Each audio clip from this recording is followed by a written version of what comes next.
বাংলাদেশের মনিবের কাতারে নিয়ে গিয়েছে এবং নিজেরা স্বেচ্ছায় দাসত্ব বরণ করেছে শুধুমাত্র নিজেদের ক্ষমতাকে সিকিউর করার জন্য।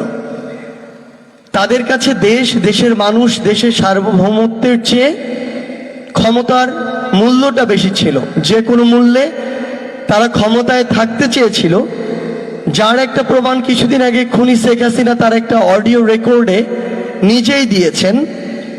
খুনি শেখ হাসিনা তার একটা অডিও রেকর্ডে বলছেন, যেহেতু আমার বিরুদ্ধে 227টি খুনের মামলা হয়েছে, তাই 227টি খুন তো করাই যায়। অর্থাৎ এই রক্তপিপাসু খুনের পিপাসা এখনো শেষ হয়নি। যেখানে এই খুনির বিরুদ্ধে অন্তত 2000 খুনের মামলা হওয়ার কথা ছিল, মাত্র 227টি হয়েছে। সেখানে এই খুনি আরো বিন্দুমাত্র অনুশোচনা না করে খুনের কথা মুখে নিয়ে আসছে।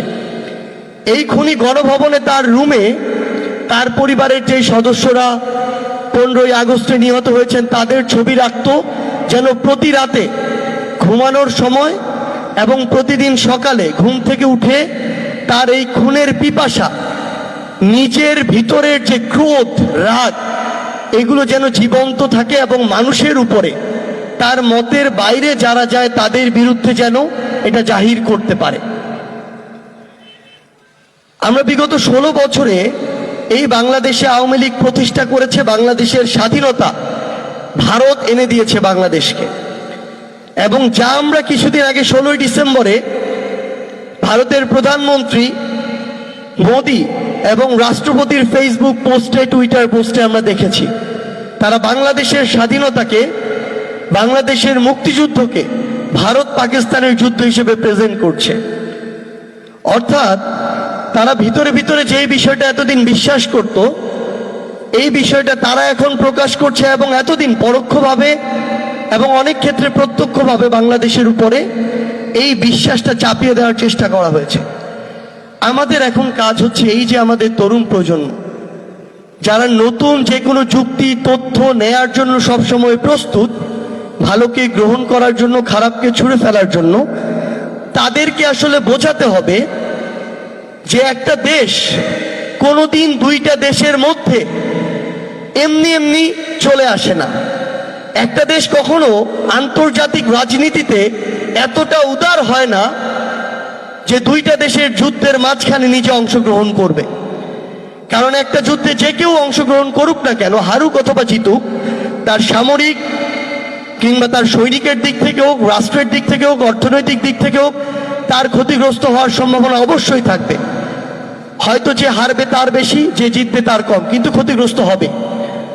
সো এত বড় একটা দেশ এমনি এমনি বাংলাদেশের এই মুক্তিযুদ্ধে শেষ সময়ে গিয়ে বাংলাদেশের সাথে অংশগ্রহণ করেনি। আমার এই তরুণ প্রজন্মকে বোঝাতে হবে কিভাবে নিজের যে প্রতিদ্বন্দ্বী রাষ্ট্র পাকিস্তান, সেই পাকিস্তানকে দ্বিখণ্ডিত করার যে সবচেয়ে বড় অন্তর্নিহিত ইচ্ছা, সেই ইচ্ছার বহিঃপ্রকাশ 1971 সালে ভারত করেছে। আমাদের এই তরুণ প্রজন্মকে বোঝাতে হবে যে শুধুমাত্র বাংলাদেশের মানুষের জন্য নয়, বরং নিজের 7 সিস্টার্সকে সেভ করার জন্য কিভাবে ভারত এই মুক্তিযুদ্ধে অংশগ্রহণ করেছে।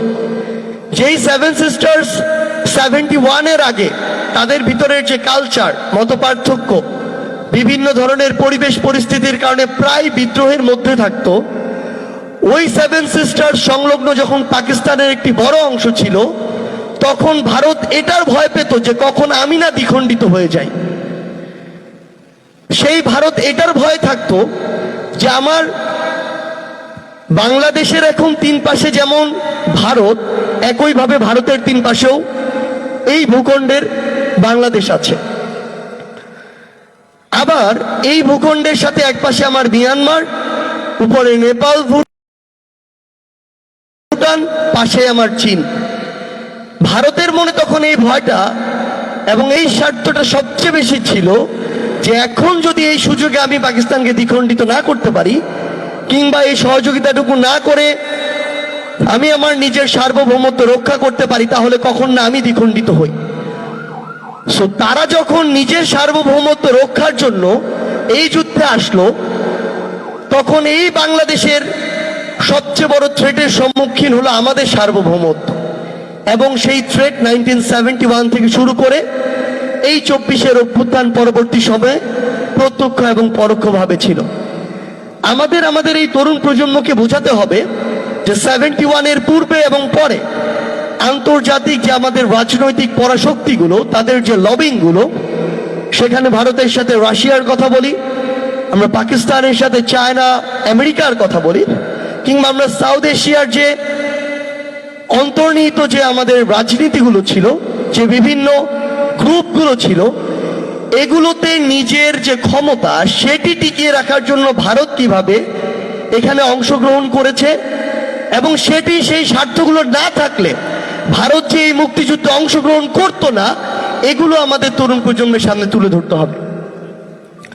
সো আমরা যখন আমাদের জায়গা থেকে এই বিষয়গুলো তুলে ধরতে পারবো, তখন তরুণ প্রজন্মের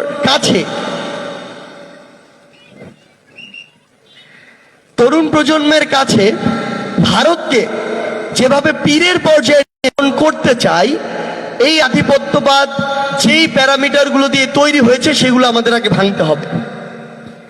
আমরা আমাদের জায়গা থেকে মনে করি যে আমরা যদি আমাদের এই ইয়াং জেনারেশনকে এই রিজনগুলো দেখাতে পারি, তাহলে আধিপত্যবাদ ভাঙার যে প্রসেসটা এটা সাস্টেইন করবে। আদারওয়াইজ আবার আজকে থেকে 2, 4, 5 বছর পরে বা 10 বছর পরে যদি এই আধিপত্যবাদের সহযোগী অন্য যে কেউ যে কোনো ফর্মে আসে, তাহলে এটা আবার নতুন করে তারা গড়ে তোলার চেষ্টা করবে। সো আমাদের জায়গা থেকে আপনাদের সকলের প্রতি অনুরোধ থাকবে, যে যার জায়গা থেকে পারে, একজন শিক্ষাবিদ, একজন সিভিল সোসাইটির অংশ, রাজনীতিবিদ, ধর্মীয় যারা নেতা রয়েছেন, সকলে যেন আমরা আমাদের জায়গা থেকে 71-এর সময় এবং তার পরবর্তী সময় ভারতের যে ভূমিকা, যেই ভূমিকাগুলো কোনগুলো ভারতের স্বার্থে ছিল, কোনগুলো আমাদের স্বার্থে ছিল, এগুলো যেন আমরা স্পষ্টভাবে আমাদের লেখায়, কথায়, চিন্তায় তুলে ধরি। এবং 71 পরবর্তী সময়ে কিভাবে স্পেশালি ওই 72-এর শুরুর দিকে ভারতের ওই সৈন্যরা আমার দেশ এক কথায় লুটপাট করেছে, আমার দেশের যখন যেই ঘরে ঢোকার ইচ্ছা হয়েছে ঢুকেছে, আমার যে মা বোনকে ছুঁয়ে দেখতে চেয়েছে ছুঁয়ে দেখেছে, সম্ভ্রমের হানি ঘটিয়েছে, এই কথাগুলো বাংলাদেশের সামনে, মানুষের সামনে আসা উচিত। তখনই আমরা এই রেজিমটা ধীরে ধীরে আমাদের জায়গা থেকে ভাঙতে পারবো।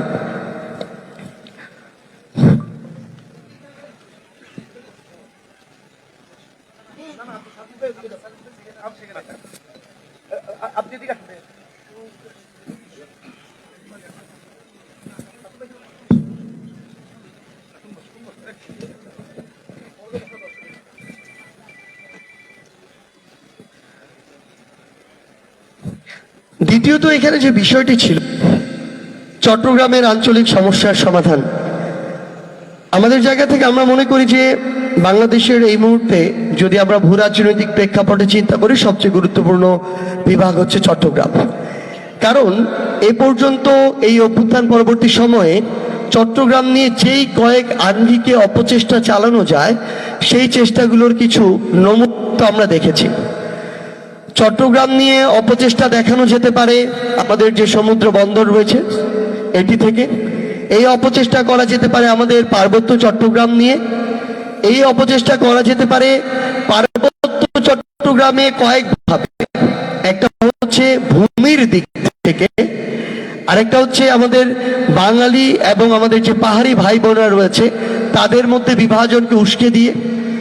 হতে পারে আমাদের চট্টগ্রামে যেহেতু যে কোনো দিক থেকে চিন্তা করি না কেন বিভিন্ন ধর্মের গুরুত্বপূর্ণ স্থাপনা রয়েছে, সেই ধর্মীয় যে সেন্টিমেন্টগুলো, যেমন মুসলিম অমুসলিম সেন্টিমেন্ট, কিংবা ধর্মীয় আমাদের যে সাধারণ আমাদের যে নীতি নৈতিকতা মূল্যবোধ চিন্তা ভাবনা, এটার সাথে একটা এক্সট্রিমিস্ট গ্রুপও আবার আমাদের কিছু কিছু জায়গায় বিভিন্ন ধর্মের আমরা লক্ষ্য করছি, তাদের মধ্যে কনফ্লিক্ট ক্রিয়েট করে যেই চেষ্টাগুলো ইতিমধ্যেই আমরা অভ্যুত্থান পরবর্তী সময়ে পার্বত্য চট্টগ্রামে দেখেছি, সেখানে একটি অস্বস্তিকর পরিবেশ তৈরি হয়েছিল।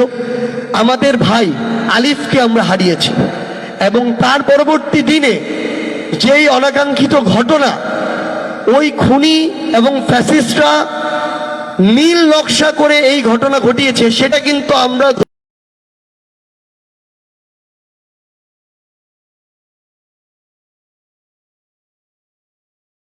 ধৈর্যের পরিচয় দিয়ে ঐক্যবদ্ধভাবে প্রতিহত করেছি। সো সবচেয়ে গুরুত্বপূর্ণ বিষয় হচ্ছে এই স্ট্র্যাটেজিক এবং কৌশলগত জায়গা থেকে চট্টগ্রাম বিভাগ এবং এই চট্টগ্রাম বিভাগের আপনারা যারা এখানে রয়েছেন প্রতিনিধি, আপনাদের ভূমিকাটা অনেক বেশি গুরুত্বপূর্ণ। কারণ আমরা আমাদের জায়গা থেকে মনে করি ভূরাজনৈতিকভাবে চট্টগ্রামকে যদি আমরা নিরাপদ রাখতে পারি, আমরা বাংলাদেশকে নিরাপদ রাখতে পারি। সেই জায়গায় অন্তত যখন আমার সার্বভৌমত্বের প্রশ্ন আসবে, যখন আমার রাষ্ট্রকে নিয়ে ষড়যন্ত্রের প্রশ্ন আসবে, তখন যেন আমরা দল মত ধর্ম বর্ণ সবকিছু নির্বিশেষে ঐক্যবদ্ধ থাকি।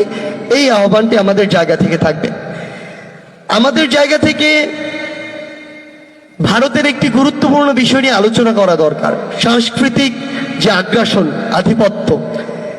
ভারত এই বাংলাদেশে বিগত বছরগুলোতে প্রত্যেকটি জায়গায় যে আগ্রাসনগুলো চালিয়েছিল, এর মধ্যে সবচেয়ে হিংস্র এবং গুরুত্বপূর্ণ একজন হচ্ছে কারণ আমরা যা, এটাই কিন্তু আমাদের সংস্কৃতি। আমরা যেভাবে খাই, চলি, পড়ি, পোশাক পরি, কথা বলি, এই বিষয়গুলো আমাদের সংস্কৃতির অন্তর্ভুক্ত। আপনারা দেখবেন আমাদের মায়েরা বোনেরা বাসায় বসে বসে টিভি সিরিয়াল দেখে। বাংলাদেশে যে বিদেশি চ্যানেলগুলো 90%-এর অধিক হচ্ছে ভারতীয় চ্যানেল। আপনি একইভাবে বিপরীত ক্রমে দেখেন, ভারতে বাংলাদেশের একটি চ্যানেলও তারা প্রচার করতে দেয় না। এখন আমরা আমাদের পারিবারিক যে মূল্যবোধ, মেলামেশা, সম্পর্ক, এগুলোতে ধীরে ধীরে ফাটল দেখি, ভাঙন দেখি। আপনি দেখবেন ওই স্টার জলসা থেকে শুরু করে স্টার প্লাস যত চ্যানেল রয়েছে, এখানে যত পারিবারিক শো দেখানো হয়, এগুলো পারিবারিক শো নয়, এগুলো হচ্ছে পারিবারিক শো এর নামে পারিবারিক দ্বন্দ্ব, কলহ, বিশৃঙ্খলা, গুটিবাজি, কুটনামি এসব দেখানো হয়। এবং এই জিনিসগুলো প্রত্যেকটি পরিবারে, আমাদের চিন্তা ভাবনা যত ভালোই হোক না কেন, ধীরে ধীরে আমাদের মনস্তত্ত্বে প্রভাব ফেলে। আমার সম্পর্কে কাউকে যখন একটা কথা একবার বলা হয়, তার সাথে আমার সম্পর্ক যত ভালোই থাকুক না কেন, একবারে প্রভাবিত না হলে যখন এটা 10 বার, 20 বার, 50 বার বলা হয়, বছরের পর বছর ধরে বলা হয়, এটা আমার মনস্তত্ত্বে প্রভাব ফেলে। এই প্রভাবটা বিগত 16 বছরে কালচারাল উইং ভারত আওয়ামী লীগের মাধ্যমে বাংলাদেশে এস্টাবলিশ করেছে। সো আমাদের এখন গুরুত্বপূর্ণ দায়িত্ব হচ্ছে বাংলাদেশের যে কালচার, বাঙালি হিসেবে আমাদের যে কালচার, বাংলাদেশি হিসেবে, নাগরিক হিসেবে আমাদের যে কালচার, এই কালচারটুকুকে সংরক্ষণ করে যেগুলো অপসংস্কৃতির নামে যে সকল আধিপত্য আমাদের উপরে চাপিয়ে দেওয়া হয়েছে, ধীরে ধীরে নিজেদেরকে সেগুলো থেকে মুক্ত করা। এবং আমরা আমাদের জায়গা থেকে মনে করি এই যে ভারত আওয়ামী লীগের মাধ্যমে আমাদের উপরে এই সফট পাওয়ার অ্যাপ্লাই করেছে এতদিন ধরে, আমাদের আগে এই সফট পাওয়ার নিজেদের এমন যেটা আমাদের স্বকীয়, আমাদের সেটা আগে নতুন করে আমাদের তৈরি করার প্রসেসে যেতে হবে। এমন অনেক মানুষ রয়েছে যারা মুভি দেখে, এই মুভিকে এতদিনে এই মুভিগুলোতে ভারতের আধিপত্য দেখানো হয়েছে, বাংলাদেশের মুক্তিযুদ্ধে ভারতের বিশাল বড় সংগ্রামের ইতিহাস দেখানো হয়েছে। যারা ওই মুভির অডিয়েন্স, তাদেরকে কিন্তু আমরা আমাদের জায়গা থেকে অন্য একটা কালচার, ধরেন কবিতা আবৃত্তি দিয়ে তাদের কাছে পৌঁছাতে পারবো না। সো আমাদের তাদের জন্য ওই ধরনের একটা মুভি তৈরি করতে হবে, যেখানে দেখানো হবে যে তারা আসলে কিভাবে আমাদের উপরে আধিপত্যবাদ প্রতিষ্ঠা করেছে কিছু মিথ্যা ভিত্তির উপরে দাঁড়িয়ে। সো আমাদের এই কালচারের যে প্রত্যেকটি উইং, আমরা যেন আমাদের জায়গা থেকে এখন থেকে এই কাজগুলো করি। আমরা যেন আমাদের ইয়াং জেনারেশনের কাছে সহজ ভাষায়, বইয়ের মাধ্যমে হোক, কোন একটা মুভির মাধ্যমে হোক, কোন একটা নাটকের মাধ্যমে হোক, বড় একটা ওয়াজ মাহফিলের মাধ্যমে হোক, এরকম আলোচনা গোল টেবিল বৈঠকের মাধ্যমে হোক, যেই অডিয়েন্স যেই জায়গাটাকে গ্রহণ করবে, যেভাবে গ্রহণ করবে, সেই উইংগুলোতে যেন কাজ করা শুরু করি। আমরা মনে করি আগামীর বাংলাদেশের জন্য এবং বাংলাদেশের সার্বভৌমত্ব রক্ষায় ইয়াং জেনারেশনকে ইউনাইটেড করার জন্য, মোটিভেট করার জন্য এটা অনেক বড় একটা ইনভেস্টমেন্ট। এবং এই ইনভেস্টমেন্টটা যেন আমরা আমাদের জায়গা থেকে এখন থেকে নতুন করে শুরু করার চেষ্টা করি। বাংলাদেশের চারপাশে যে দেশগুলো রয়েছে ভারত ব্যতীত, এমন একটা দেশ নেই যেই দেশের সাথে ভারতের ভালো সম্পর্ক। একটা, নেপাল বলি, ভারত বলি, মিয়ানমার বলি, চায়না বলি, আমরা শ্রীলঙ্কা বলি, কোনো দেশের নেই। সো সেই জায়গা থেকে এতদিন আমাদেরকে যখন দাস করে রাখা হয়েছিল, তখন এটি আমরা হয়তো আমাদের জায়গা থেকে মেনটেন করেছি, কিন্তু এটা থেকে, এই শেকল থেকে আমরা এখন বের হয়ে আসতে চাই। এবং আমরা শুধু ভারতকে স্পষ্ট একটা মেসেজ দিতে চাই, যেই খুনি শেখ হাসিনা 2000 মানুষকে খুন করেছে, যেই খুনি হাসিনাকে বাংলাদেশের মানুষ উৎখাত করেছে, বিতাড়িত করেছে, তাকে আশ্রয় দিয়ে পুরো বাংলাদেশের মানুষের সেন্টিমেন্টের বিপক্ষে আপনারা অবস্থান করছেন। এটা আপনাদের পররাষ্ট্রনীতির অনেক বড় একটা দুর্বলতা। আমরা মনে করি খুনি শেখ হাসিনার জায়গা যেখানে, বাংলাদেশের ওই বিচারের মঞ্চ, সেখানে তাকে পাঠানোর জন্য আপনারা ব্যবস্থা করুন। আমরা আমাদের জায়গা থেকে স্পষ্ট করে বলি, আগামীর বাংলাদেশের সাথে ভারতের প্রত্যেকটি সম্পর্ক ভারত বাংলাদেশকে কাজের মাধ্যমে যেভাবে ট্রিট করছে তার উপরে নির্ভর করবে। এই সম্পর্ক যদি শোষণের হয়, আধিপত্যবাদের হয়, তাহলে এই সম্পর্ক খুব একটা স্থায়ী হবে না। যদি এই সম্পর্ক সম্মানের হয়, সমতার হয়, সার্বভৌমত্ব বজায় রাখার হয়, তাহলে আগামীর যে আমাদের সম্পর্ক, সেই সম্পর্ক টিকে থাকবে। এবং আমরা শুধু একটি জিনিসই বলি, ধর্মীয় মতবাদকে পুঁজি করে যেই আধিপত্যবাদ ভারত করার চেষ্টা করছিল, এবং সেটা থেকে বের হয়ে এসে যেই অসংখ্য আধিপত্যবাদ কায়েম করে এবং ডমিনেট করে এই অঞ্চলে ভারত পরাশক্তি হয়ে উঠতে চায়, এই নীল নকশা শুধু বাংলাদেশ নয়, এই অঞ্চল, এই উপমহাদেশ, এই রিজিয়নের যে আগামীর প্রজন্ম, তারা এগুলোতে আর বিশ্বাস করে না।